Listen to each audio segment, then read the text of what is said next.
Hello everyone, this is Anisha.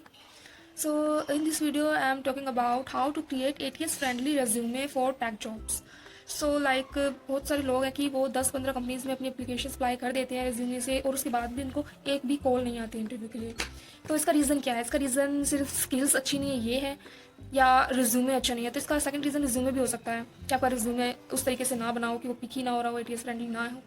तो उसके लिए कुछ स्टेप्स होते हैं जो हमें फॉलो करने हैं। तो let's discuss about these steps. तो दीज आर द स्टेप्स जो आपको अपने माइंड में रखने हैं। फर्स्टली इसकी रिज्यूमे का स्ट्रक्चर कैसा रहना है। रिज्यूमे का स्ट्रक्चर एकदम सिंपल क्लीन रहना चाहिए, उसमें कोई भी कलर और कोई भी हैवी ग्राफिक्स वगैरह यूज़ नहीं करनी है, और उसमें फ़ॉन्ट साइज़ भी एक ही रहना चाहिए। हेडिंग्स के लिए 12 एंड अदर्स के लिए 11, इससे ज़्यादा फ़ॉन्ट साइज़ नहीं होना चाहिए।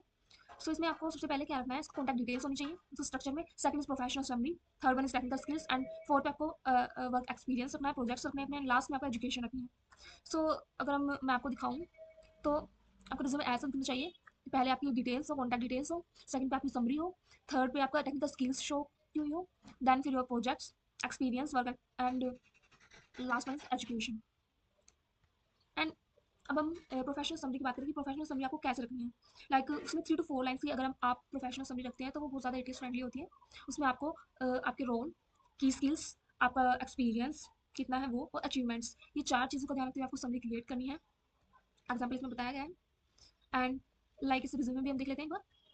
सो इस समरी है, financial analyst with over 4 years of experience. इसमें एक्सपीरियंस शो कर दिया है, स्किल्स शो कर दिया है, अचीवमेंट शो कर दिया है। इस तरीके से आपको अपनी समरी बनानी है। Second thing is that project experience. So technical skills section में आपको अपनी स्किल्स कैटेगराइज करनी है। कोई भी फेक स्किल आपको नहीं डालनी है, जो भी स्किल्स आपको आती हैं वो ही डालनी है। लैंग्वेजेस में आपको जो लैंग्वेजेस आती है, JavaScript, Python, C plus plus, जो भी लैंग्वेजेस आती है वो लैंग्वेजेस, फ्रेमवर्क्स क्या यूज़ किए, फ्रेमवर्क्स के बारे में डाल दिया, टूल्स क्या यूज़ किए, टूल्स के बारे में डाल दिया। अब हम इसमें देख लेते हैं। इसमें डला हुआ है, बहुत सारी स्किल्स डली हुई हैं, कैटेगरी वाइज स्किल्स डली हुई हैं, सारी सारी टेबलर फॉर्मेट में है। आप इसको बुलेट फॉर्मेट में भी डाल सकते हैं। Move on to the next step, your project and experience. Project और एक्सपीरियंस में आपको कंपनीज डालनी है, कंपनीज किस कंपनी में आपने काम किया है उसका एक्सपीरियंस डालना है, उसमें आपकी रोल्स और रिस्पॉन्सिबिलिटीज क्या क्या थी वो डालनी है। एंड प्रोजेक्ट्स के बारे में आप डालेंगे, प्रोजेक्ट्स क्या क्या बनाया, प्रोजेक्ट का नाम डाल सकते हैं, उसमें आपने क्या क्या किया है, टेक्नोलॉजी क्या यूज़ की है, वो सभी आपको वर्क एक्सपीरियंस में डालनी है।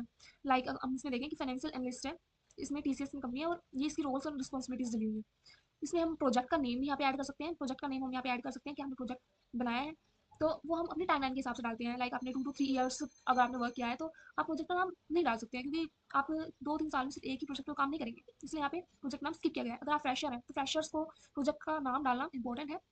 ये फ्रेशर्स के लिए प्रोजेक्ट्स ही होते हैं जो शो कर सकते हैं और इसके बेस पे आपको रिज्यूमे पिक हो सकता है। कि जो जिनका लेस एक्सपीरियंस है वो अपना प्रोजेक्ट डाल सकते हैं, पर जिनका 3 to 4 years ऑफ एक्सपीरियंस रह चुका है एक ही कंपनी में तो वो एक ही प्रोजेक्ट नहीं डाल सकता है, क्योंकि उसने बहुत सारे प्रोजेक्ट पर काम किया होगा। तो इसलिए and fifth point is that your number of impact. आपके मॉड्यूल्स वगैरह और इम्पैक्ट क्या रहा, ये सभी चीज़ें आपको डालनी ही है प्रोजेक्ट डिटेल्स में, रोल्स एंड रिस्पॉन्सिबिलिटीज़ में, जिससे आपका रिज्यूमे पिक होने के चांसेस बढ़ जाते हैं, क्योंकि ये मोर इट इज़ फ्रेंडली होता है और इम्पैक्ट्स डालना बहुत इंपॉर्टेंट है। इस तरह के पॉइंट्स डालना आपको रिज्यूमे बहुत हेल्प करेगा to pick your resume fast. और जो आप मिस्टेक्स कर देते हैं, तो आपको कुछ 5 मिस्टेक्स हैं जो आपको अवॉइड करनी है। आपको रिज्यूमे मोस्टली जो फ्रेशर्स हैं उनको तो एक ही पेज का रिज्यूमे बनाना है, एक पेज से ज़्यादा का रिज्यूमे नहीं बनाना है। जो एक्सपीरियंस लोग हैं वो 2 पेजेस का रिज्यूमे बना सकते हैं। And spelling and grammar mistakes आपको नहीं करनी है, फेक एक्सपीरियंस और स्किल्स आपको नहीं डालनी है, रिलेवेंट टेक्नोलॉजीज भी आपको नहीं डालनी है, और वही रिज्यूमे एक पेज पे होना बहुत इंपॉर्टेंट है। तो दीज आर द पॉइंट्स जो एटीएस फ्रेंडली रिज्यूमे को बना देते हैं। और आपको सभी को पता ही होगा कि आजकल जो कंपनीज है वो रिज्यूमे पिक, तो रिक्रूटर्स डायरेक्टली रीड नहीं करते हैं रिज्यूमे को, वो पहले एक सॉफ्टवेयर होता है जिसको एटीएस बोलते हैं, उससे चेक कराते हैं, देन वो रिक्रूटर्स के पास जाता है। तो रिज्यूमे को एटीएस फ्रेंडली बनाना बहुत ज़्यादा इंपॉर्टेंट है to pick your resume. So this is the resume, आपका एकदम ऐसे नीट एंड क्लीन